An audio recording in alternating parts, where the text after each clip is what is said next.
Beredar foto Kepala Staf Kepresidenan atau KSP Muldoko dengan Master Parulian Tumanggor yang merupakan satu di antara tersangka kasus dugaan suap ekspor minyak goreng.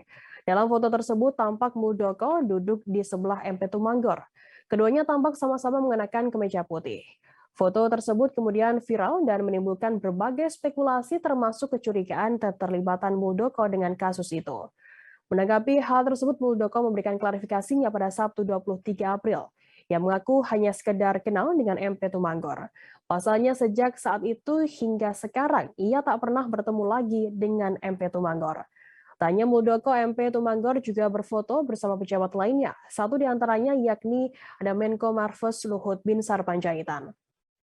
Sebelumnya ada beberapa nama yang ditetapkan sebagai tersangka atas kasus dugaan korupsi ekspor minyak goreng.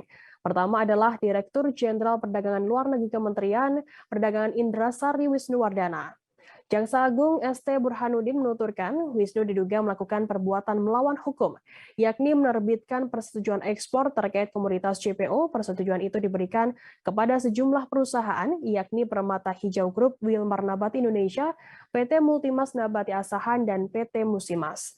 Dari tiga perusahaan tersebut, Kejaksaan Agung menetapkan ketiga orang sebagai tersangka. Mereka adalah Komisaris PT Wilmar Nabati Indonesia MP Tumanggor, Senior Manager Corporate Affairs Permata Hijau Group Stanley MA, dan juga General Manager Bagian General Affair PT Musim Mas Togar Sitanggang. Jangan lupa subscribe, share, komen, dan like ya!